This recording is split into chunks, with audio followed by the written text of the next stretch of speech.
Olá, bom sábado, bom dia a todos. Espero que se sintam bem agora aqui neste momento em que vamos começar a rever a lição da Escola Sabatina. Vamos rever aquilo que tiveram a oportunidade de estudar durante a semana e espero que este seja um momento bom, um momento de partilha, um momento em que eu tenho aqui a Susana comigo também que me vai ajudar a rever esta lição e a ver quais os aspectos mais importantes, os pontos mais fulcrais da Palavra de Deus e do estudo que nós fizemos.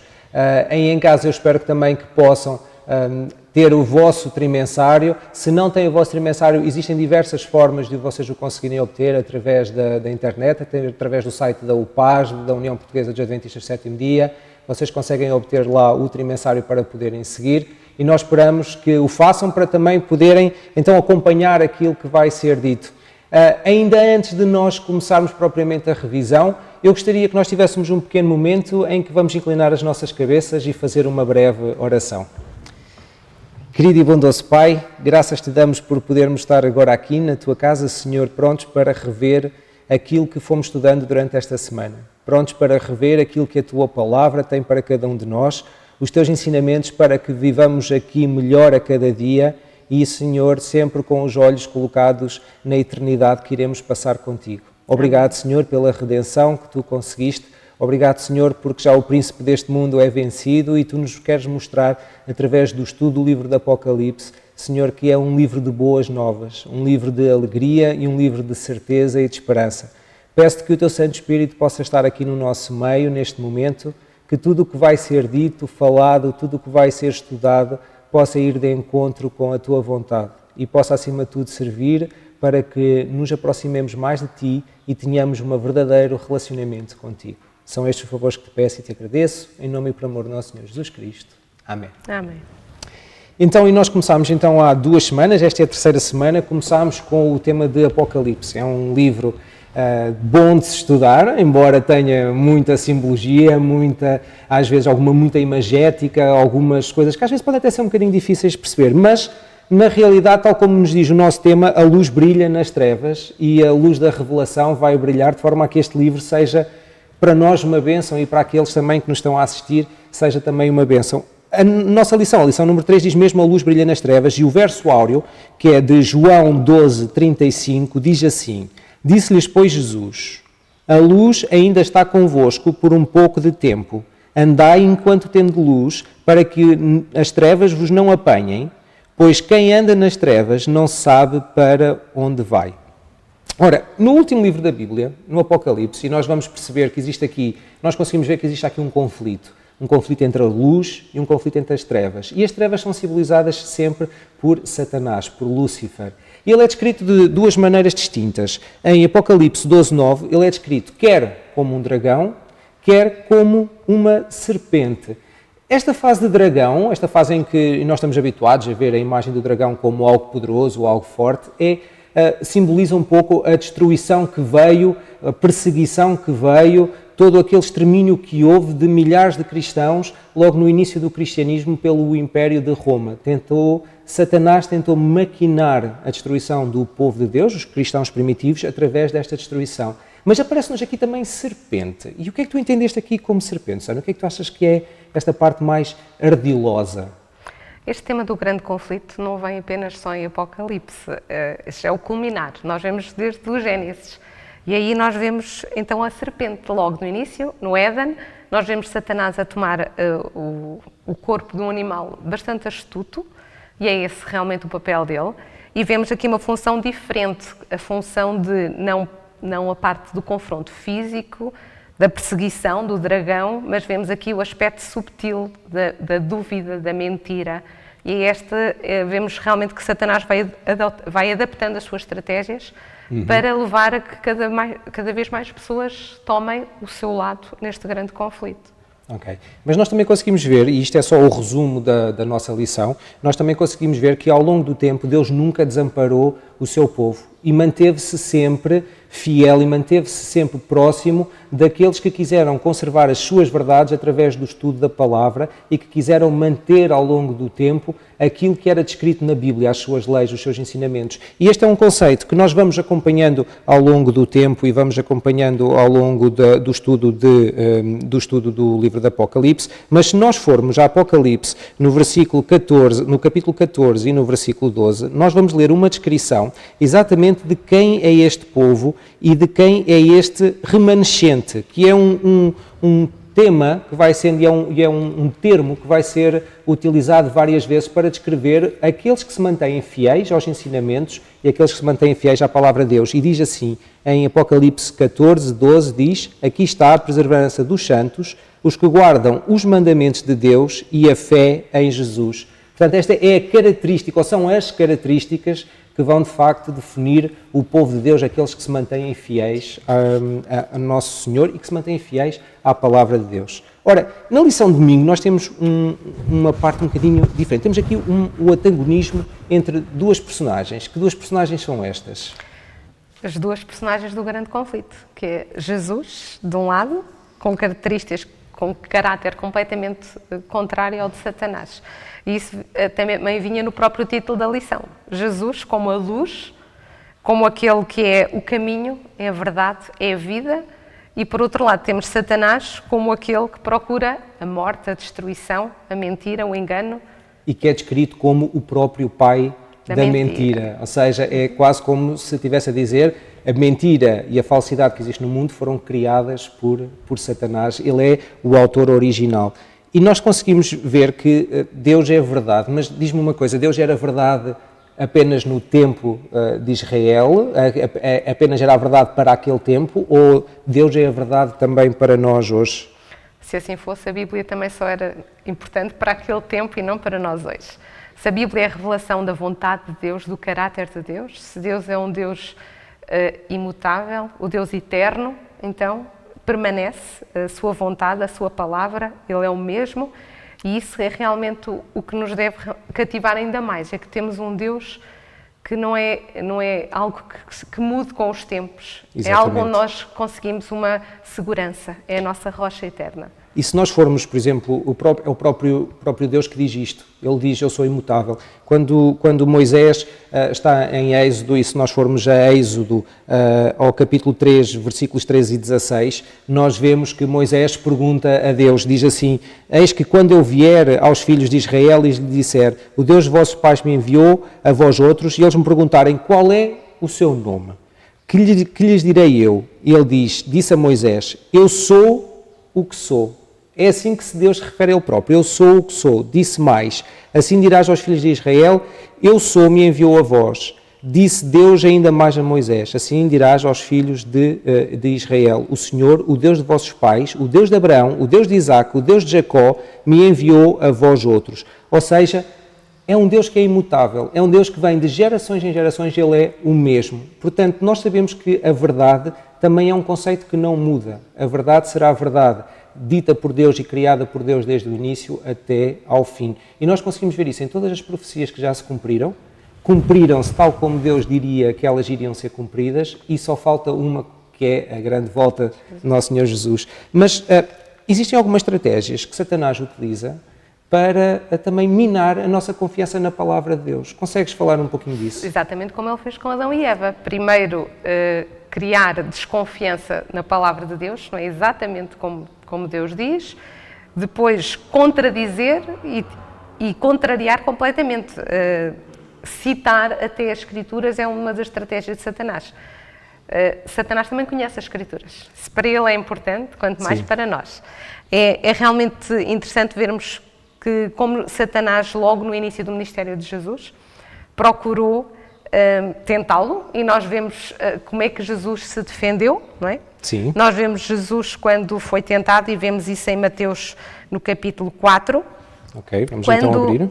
Sim, podemos ler Mateus capítulo 4, e nós vemos no versículo 3, quando o tentador se chega a ele e diz: se tu és o Filho de Deus, manda que estas pedras se transformem em pães. E como é que Jesus reage? Vemos no versículo 4, Jesus responde, está escrito, não só do pão vive o homem, mas de toda a palavra que sai da boca de Deus. Então Jesus defende-se citando as Escrituras, mostra o conhecimento dele. Mas a seguir, então, Satanás vai lançar a próxima tentação, citando também ele as Escrituras. Sim. Porque ele então diz, no versículo 5, então o diabo leva-o à cidade santa e o coloca sobre o pináculo do templo. E o que lhe disse, se tu és o Filho de Deus, lança-te daqui abaixo, pois está escrito, aos seus anjos dará ordens a teu respeito e eles te tomarão nas mãos para que não tropeces em alguma pedra. Ou seja, vemos aqui Satanás citar estas palavras, que também encontramos isto no Salmo 91:11, exatamente, onde diz que Deus dará ordem aos seus anjos para que nos protejam. Mas lá está, Satanás cita erradamente, a distorcer do contexto, Exatamente. porque Jesus a seguir responde-lhe no versículo 7, também está escrito, não tentarás o Senhor teu Deus. Ou seja, o que tu estás a dizer é que Satanás conseguiu usar um texto como um pretexto, certo? E não usou todo o conhecimento bíblico.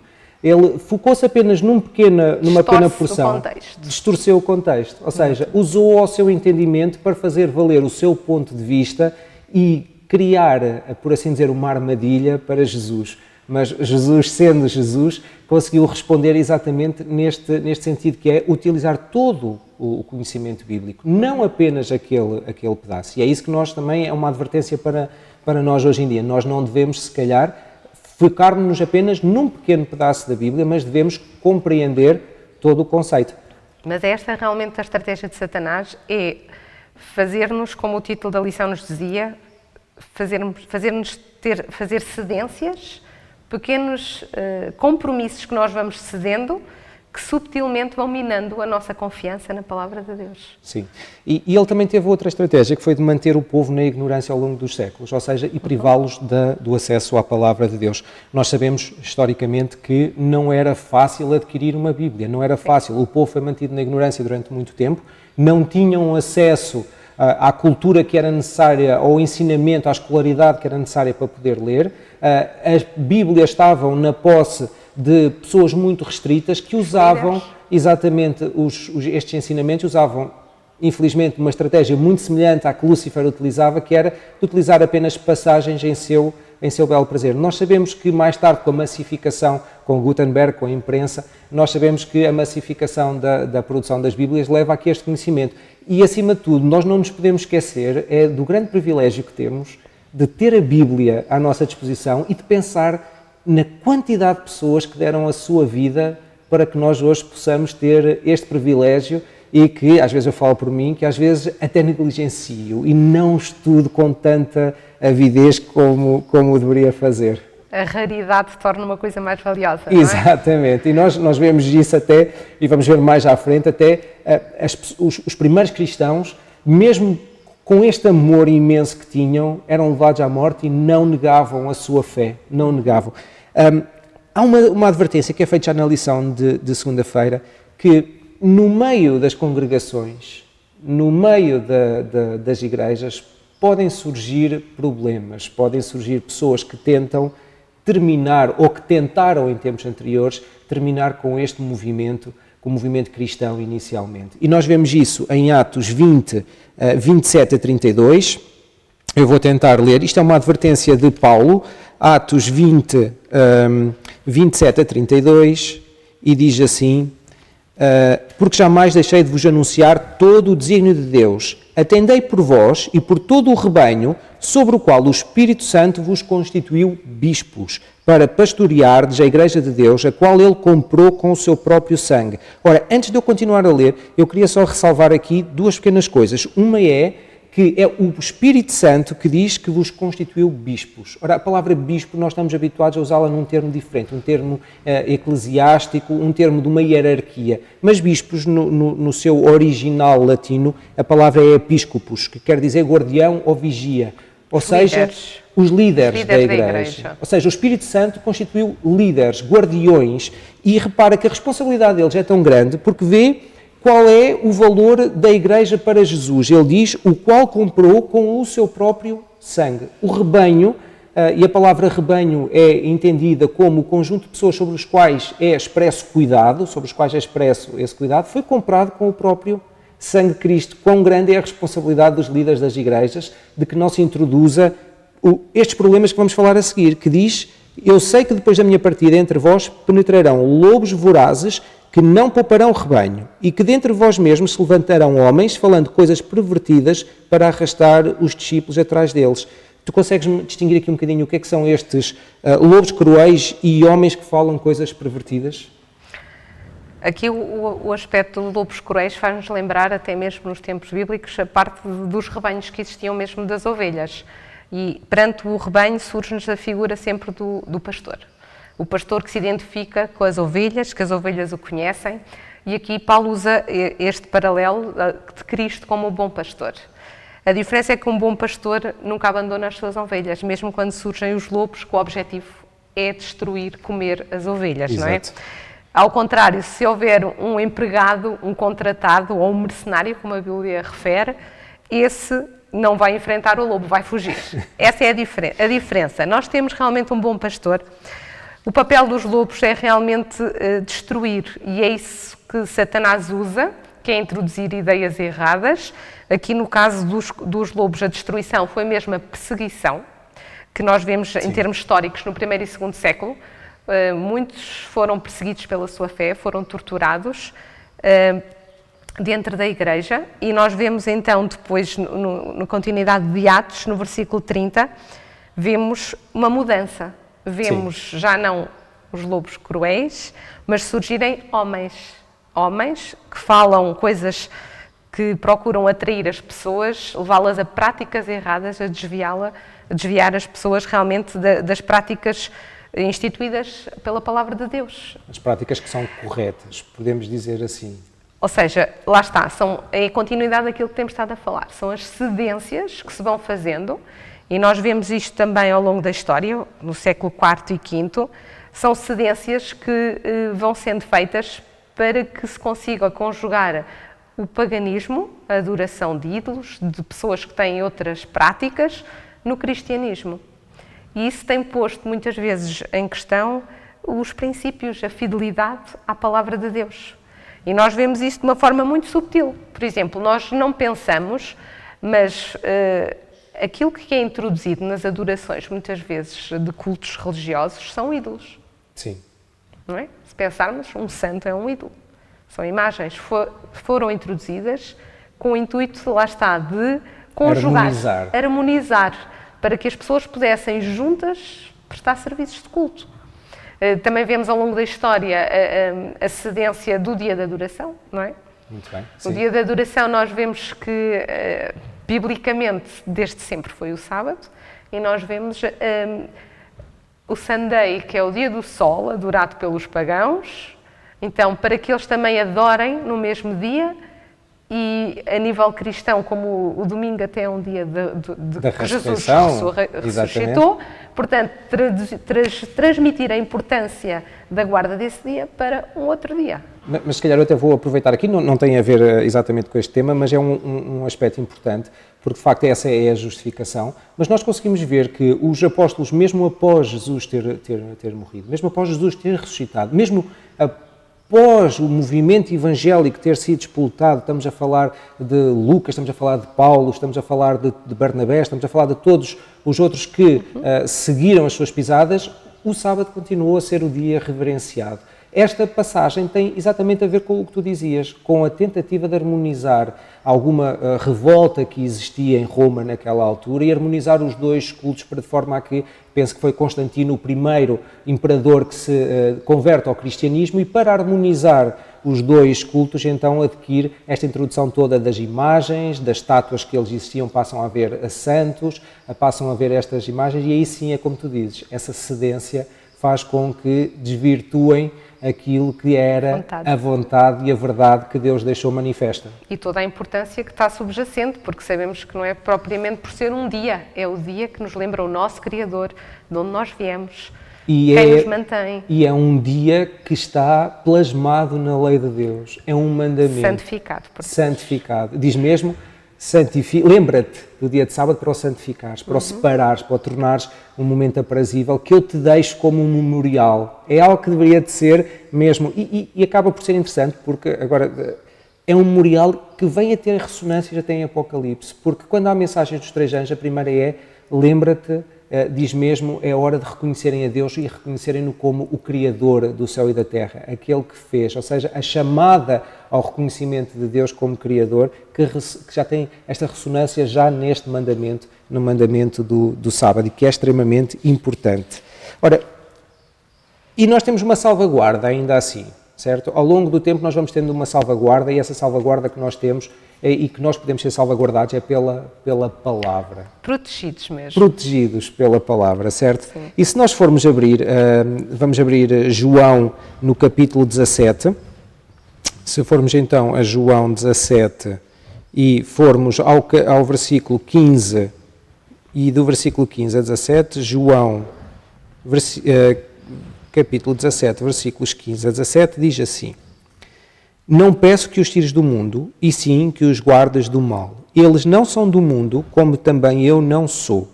Santifica-os na verdade, a tua palavra é a verdade.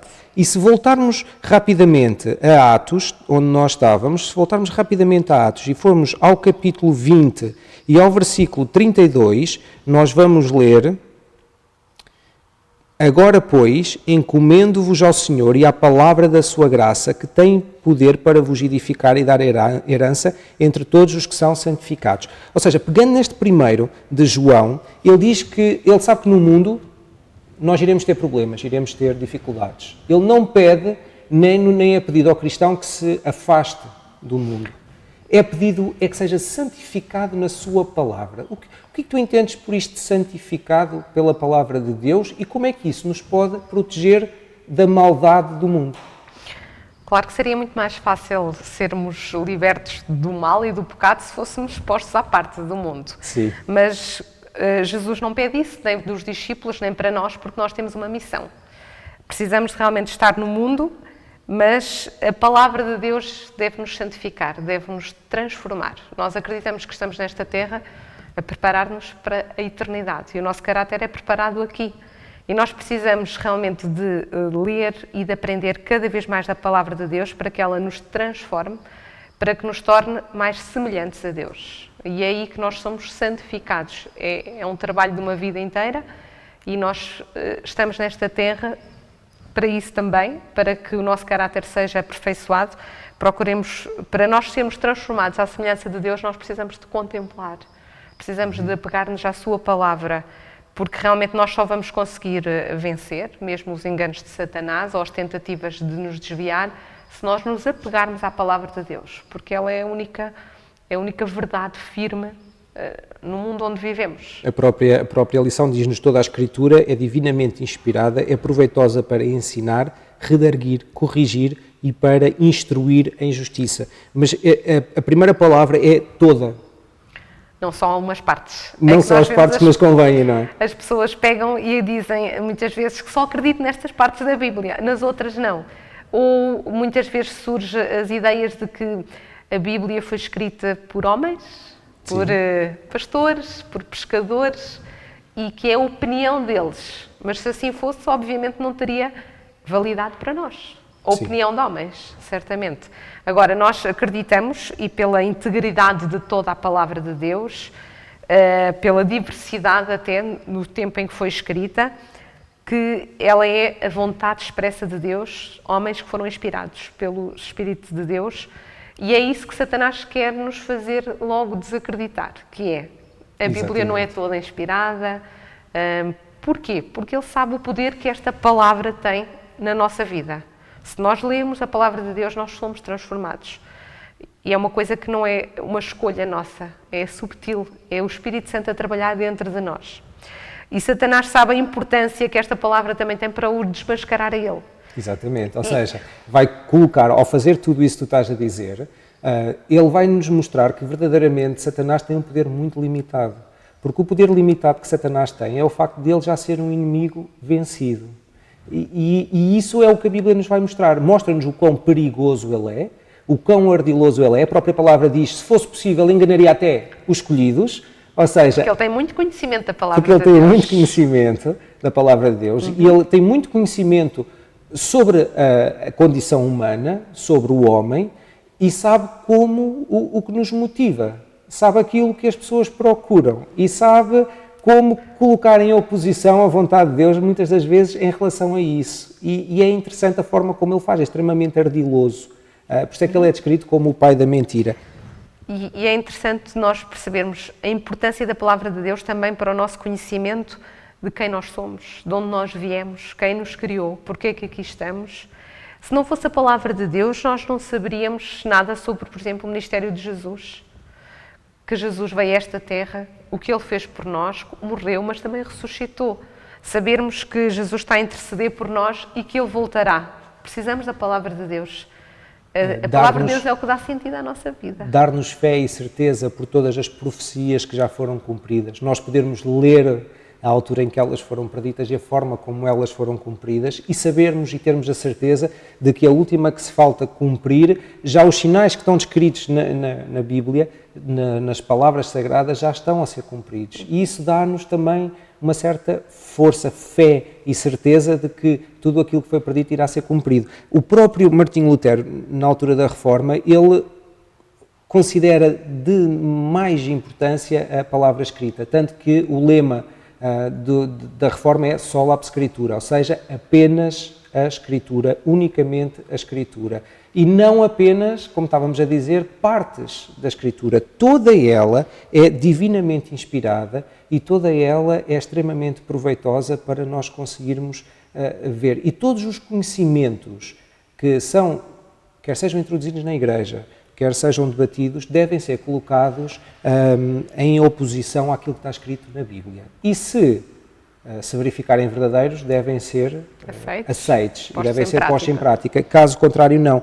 Isso é exatamente o que nós lemos. Se formos a Atos 17, nós vamos conhecer uma passagem interessante. Em Atos 17, no capítulo 17, nos versículos 10 a 12, nós lemos uma passagem interessante que diz: e logo, durante a noite, os irmãos enviaram Paulo e Silas para Bereia. Ali chegados, dirigiram-se à sinagoga dos judeus. Ora, estes de Bereia eram mais nobres que os de Tessalónica, pois receberam a palavra com toda a avidez, examinando as Escrituras todos os dias para ver se as coisas eram de facto assim. Com isso, muitos deles creram, mulheres gregas de alta posição e não poucos homens. Ou seja, nós conseguimos perceber que eles receberam a palavra, em primeiro, com avidez. E é como nós também devemos receber. Apesar de nós já lermos, sei lá, desde pequenina que tu lês a palavra de Deus, eu Sim. desde um bocadinho mais tarde. Mas é verdade ou não que muitas das vezes, quando nós lemos em espírito de oração, e isto é importante nós também pedirmos, que é a orientação do Espírito Santo quando lermos, não lermos apenas por ler.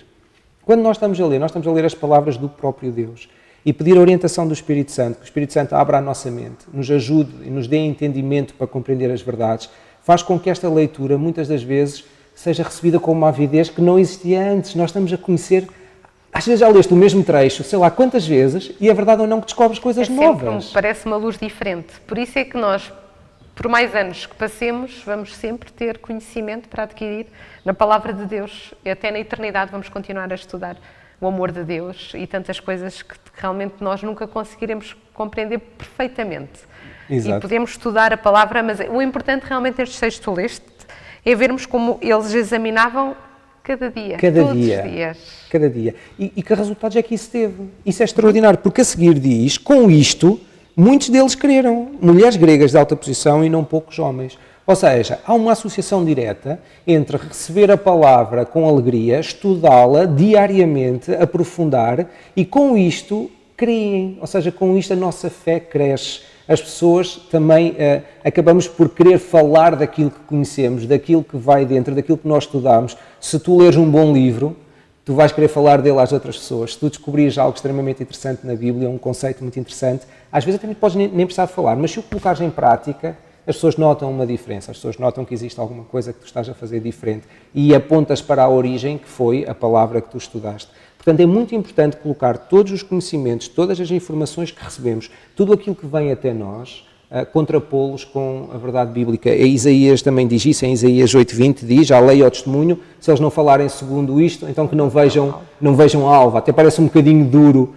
mas é verdade, ou seja, só é aceite aquilo que está em conformidade com a palavra de Deus. Exatamente, para haver essa proteção da mistura de erros e enganos que Satanás inspira aos homens a misturar com a verdade, com a palavra de Deus e a criar um peso, muitas vezes, que não é isso que o próprio Deus nos pede na sua palavra. Sim, então diz-me uma coisa, já avançando um bocadinho, muitas das vezes nós temos uma tendência a, se é difícil de compreendermos ou se aquela parte nos parece um bocadinho complicada, então eu vou pôr a minha interpretação. E o raciocínio humano, fora das Escrituras, às vezes é mais uma das armadilhas que Satanás coloca. E nós podemos ver essa questão se nós pensarmos, por exemplo, que hoje em dia tu muitas vezes falas com as pessoas e quando falas com as pessoas elas dizem eu tenho a minha fé. Ou dizem eu acho. Eu acho que é assim. É o achismo. O achismo é uma das técnicas atuais de Satanás. Sim. Para nos levar cada um a seguir as suas ideias. No entanto, não é isso que a Bíblia diz. Ele diz que a verdade não é uma questão da opinião humana, mas sim uma questão de revelação divina. Eu não sou convidado a dar a minha opinião, eu sou convidado a compreender a verdade que já está escrita, a conhecê-la, a aceitá-la e praticá-la. É este o convite que me é feito. Repara, por exemplo, se nós lermos Provérbios 16, 25, e nós vamos ver aqui rapidamente, eu vou só abrir só para poder ler. Se Provérbios 16, 25 diz assim: há caminho que parece direito ao homem, mas afinal são caminhos de morte. E se nós lermos logo a seguir Juízes 21, 25, diz: naqueles dias não havia rei em Israel, cada um fazia o que achava mais reto. E nesta continuidade, se eu ler Isaías 53, 6, eu vou ler que todos nós andávamos desgarrados como ovelhas, cada um se desviava pelo caminho, mas o Senhor fez cair sobre ele a iniquidade de todos nós. Então, um dos enganos que Satanás coloca é dizer: tens aqui estes princípios, agora aplica-os da maneira que tu achas correta. E seguirmos a nossa consciência. A questão é que nós sabemos que a nossa natureza é pecadora e a nossa consciência não é um guia seguro para nós nas nossas decisões. Nós temos que sempre submeter tudo à palavra de Deus, ver se aquilo que nós estamos a decidir está de acordo com os ensinos da palavra de Deus. Nós temos muitos exemplos de pessoas que seguiram, adaptaram os seus pensamentos, lá está, às suas posições e obviamente não correu bem. Parecia que era correto a escolha e vemos o fim. Sim. Não é? E vemos, por exemplo, sei lá, podemos ver, por exemplo, o exemplo de Pilatos. O exemplo de Pilatos que perante não ver Jesus como tendo feito nada de mal, achou por bem pôr a ideia à multidão se queriam que soltasse o criminoso Barrabás ou Jesus. Parecia-lhe bem que eles iriam optar por soltar Jesus, mas correu mal e vemos Pilatos aqui a adaptar o seu interesse nas riquezas em manter a sua posição e conjugar toda a situação. E ao mesmo tempo a ser ardiloso e querer desculpar-se, dizer eu lavo daqui as minhas mãos, Exatamente. Isto é a responsabilidade vossa. Ou, por exemplo, se quiseres também Sansão, a quem foi dado um poder imenso e achou que a forma correta de colocar em prática a vontade de Deus era aquilo que ele achava e não aquilo que as Escrituras tinham dito. E nós conseguimos ver que existem muitos caminhos. E se nós formos a Isaías 55, 8, nós conseguimos perceber que os caminhos de Deus são muitas das vezes diferentes e difíceis de compreender aos homens. Mas quando é difícil de compreender, nós temos que exercer uma capacidade muito grande que nós temos. Submeter e ter fé. Então, confiar, diria mais. Confiar. E que diz, porque os meus pensamentos não são os vossos pensamentos, nem os vossos caminhos, os meus caminhos, assim diz o Senhor. Ou seja, aqui demonstra que, de facto, os planos que Deus tem para mim e os caminhos que Deus tem para mim, muitas das vezes, não são aqueles que eu quero. Não são aqueles que me interessam naquele momento. Porque a minha visão é extremamente limitada. Até por mais corretos que sejam, e nós vemos isso exemplos até a nível de vida de muitas pessoas. Sim. Que sonhavam ter uma profissão e que Deus os conduziu noutro sentido da sua missão. E que, ao serem levados muitas das vezes nesse caminho e passaram algumas dificuldades, atingiram mais tarde o seu fim e disseram não, de facto este é o caminho que eu tenho. Podemos não perceber, podemos não entender que muitas das vezes o caminho que Deus escolhe para nós é o melhor e lutamos muitas das vezes com Deus, e isso não é errado de todo, nós lutarmos com Deus e pedirmos que Ele nos oriente, mas é como tu dizes, é confiar e seguir passo a passo naquele caminho e entender que aquele caminho, por mais difícil que até possa ser, é o caminho correto. E é o que nos diz Mateus 7, 13, 14, que diz: entrai pela porta estreita, larga é a porta e espaçoso o caminho que conduz para a perdição, e são muitos os que entram por ela, porque estreita é a porta e apertado o caminho que conduz para a vida, e são poucos os que acertam com ela. Ora, o que é que tu entendes por estreito e largo? O que é que tu achas que este caminho... É dificuldade ou facilidade também. Ok, não é? então, comparando isso que nós estamos a falar aqui com as Escrituras, o que é que nós podemos considerar o caminho largo relativamente às Escrituras e o caminho estreito relativamente à observância das Escrituras? O caminho largo é fazermos aquilo que nós temos na nossa consciência, a nossa vontade, aquilo que nós achamos, o que nos apetece, o que nos parece bem. O caminho estreito é o caminho que é submeter-nos à vontade de Deus, ainda que não pareça muitas vezes o mais lógico, confiarmos que Deus nos levará ao caminho da vida eterna, que é isso que nós pretendemos. Pode ser um caminho de dificuldades, pode ser um caminho difícil, mas tudo tem a ver com aquilo que nós pretendemos atingir no fim. Exatamente. Eu pretendo ter uma vida fácil e morrer rapidamente ou facilmente, ou pretendo ter uma vida difícil, mas atingir a felicidade e a vida eterna. É uma escolha. Por exemplo, eu sou da área da saúde e uma das coisas que nós conseguimos ver relativamente a isto é, existem um conjunto de diretrizes, chamadas guidelines, as normas, que, por exemplo, falam da alimentação saudável, falam do exercício físico e do descanso adequado. E isto é um plano. Parece rigoroso, mas que te traz benefícios imensos em termos de saúde, te faz sentir bem, te faz andar com vitalidade. O caminho, este poderemos dizer que é o caminho estreito, seguir um conjunto de normas que estão comprovadas, que te fazem bem e que são boas para a tua saúde. Da mesma maneira que seguir a verdade bíblica tal como ela está, faz-te bem. E mesmo estes preceitos em termos de saúde estão contemplados também biblicamente. Os preceitos do descanso, da confiança, da alimentação, tudo isso está contemplado e Deus deixou para o nosso cuidado. E o caminho largo é: eu acho que me faz bem comer este donuts, eu acho que faz-me bem ficar sentado a ver televisão. O caminho da facilidade, que conduz depois a um carradão de problemas, a um conjunto de doenças, a um conjunto de mal-estares que poderiam ser evitados se nós tivéssemos tido estes cuidados. E depois, só mais tarde, é que nos lamentamos dos problemas, em vez de termos percebido que se tivéssemos implementado a montante de todas estas indicações, a nossa vida seria muito, muito melhor, muito mais fácil. E penso que a palavra de Deus é exatamente isso.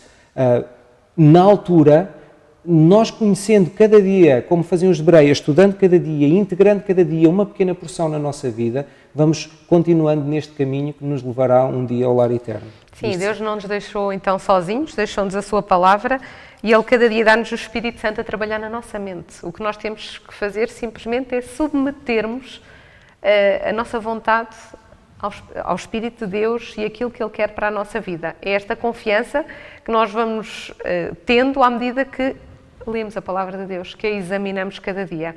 Só assim é que podemos confiar e deixar realmente que seja Deus a dirigir tudo e não apenas a nossa consciência. Mas existe igualmente uma batalha também pela nossa mente. Ou seja, nós não estamos, por assim dizer, apenas no aglomerado das pessoas, existe uma batalha individual pela minha e pela tua mente. E nós conseguimos ler isto, se nós formos a 2 Coríntios 4, 3 a 16, nós vamos conseguir ler isto. 3 a 6. 3 a 6, peço desculpa, que diz: mas se o nosso Evangelho ainda está encoberto, é para os que se perdem que está encoberto, nos quais o Deus deste século chegou ao entendimento dos incrédulos, para que lhes não resplandeça a luz do Evangelho da glória de Cristo, o qual é a imagem de Deus. Porque não pregamos a nós mesmos, mas a Cristo Jesus como Senhor, e a nós mesmos como vossos servos por amor de Jesus. Porque Deus que disse: das trevas resplandecerá a luz, Ele mesmo resplandeceu em nosso coração para a iluminação do conhecimento da glória de Deus na face de Cristo. Na nossa mente existe uma guerra, por assim dizer, para que nós não contemplemos, tal como tu estavas a dizer, e sejamos transformados à imagem de Deus, mas contemplemos o Deus de agora, o Deus deste século. O que é que entendes pelo Deus deste século? Aqui no versículo 4, quando fala do Deus deste século, obviamente refere-se a Satanás, aquele que quis se apoderar deste mundo. E o que ele quer fazer realmente é cegar-nos, o nosso entendimento, é levar-nos a não dedicarmos tempo à palavra de Deus, E é importante nós pensarmos que muitas vezes nós podemos estar com atividades e com ocupações que até são corretas, mas é isso que Satanás quer, é manter-nos ocupados, e não é isso que nós temos na nossa sociedade. Cada vez mais, cada vez mais.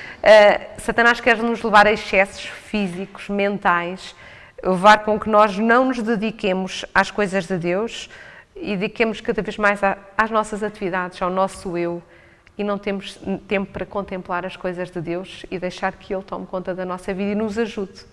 E mesmo os princípios. Por exemplo, o princípio que muitas das vezes nós temos é o princípio de dependência de Deus. E esta palavra dependência hoje em dia é quase encarada como uma versão negativa. Eu depender de Deus significa que eu vou até Ele, eu reconheço o meu lugar, Ele é o meu Criador, eu sou a criatura. Eu submeto-me a Ele. E hoje em dia toda a sociedade diz o contrário, diz quem é que é o maior? És tu. Quem é que é a pessoa que deve ser vista? É o self-made man, é aquele que conseguiu sozinho, que não precisa de ninguém, que tem riqueza, que tem fama, que tem prestígio. Estes são os deuses, também podemos dizer assim, deste século. É aquilo que Satanás coloca como as coisas que nós vamos buscar, as coisas que nós queremos procurar, aquilo que deve ser procurado. E são aqueles que são elevados e que são manifestados como os maiores da nossa sociedade. E isto faz com que a nossa mente acabe por se afastar das verdades tão singelas, mas tão profundas e tão eternas que estão escritas na Palavra de Deus. E Ele quer colocar estes ídolos, mais uma vez é a questão do ídolo e a questão da adoração, e Apocalipse também vai-nos falar sobre isto, a quem é que vocês verdadeiramente adoram, quer colocar esta adoração e retirá-la da adoração correta de Deus. São substitutos que Satanás vai arranjar, porque ele não consegue obscurecer a luz do Evangelho. Vai procurar que a nossa atenção se foque noutras luzes, e que são substitutos que nós muitas vezes conhecemos, sejam eles a riqueza, sejam eles a cultura, a educação, a sabedoria humana, e realmente as pessoas muitas vezes seguem isso.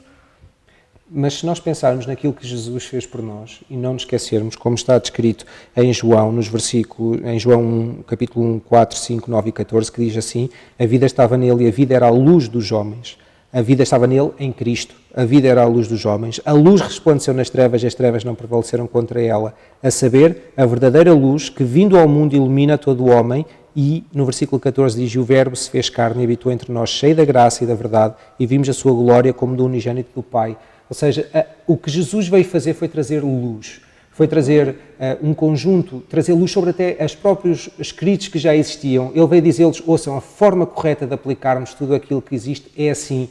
Ele conseguiu com a sua vida mostrar e cumprir a lei, não ser culpado em nenhum dos aspectos e ainda assim assumir toda a culpa do pecado sobre ele e assim dar-nos o direito à salvação. E como tu dizias, como é que eu tenho conhecimento disto e como é que eu posso agarrar-me a estas verdades e ser transformado? É através da leitura da palavra. E todos têm a oportunidade de ter esse conhecimento. Achei bastante interessante a lição dizer-nos que a falta de conhecimento não será a justificação para os perdidos, mas muitas pessoas não querem conhecer.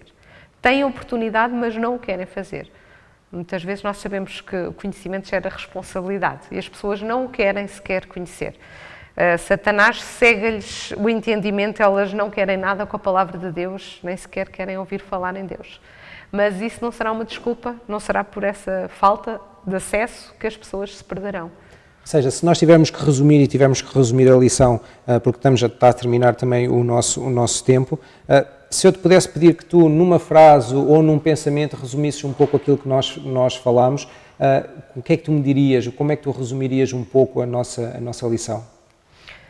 Esta lição fala-nos da luz do Evangelho, fala-nos realmente que nós devemos abeirar-nos cada dia da Palavra de Deus, estarmos atentos porque Satanás tem adaptado, tem modernizado as suas estratégias. Não nos julguemos autossuficientes por sermos cristãos. Satanás também conhece muito bem a Palavra de Deus. Então o que nós temos que fazer é estudar por nós próprios, não os nossos pais ou a nossa família.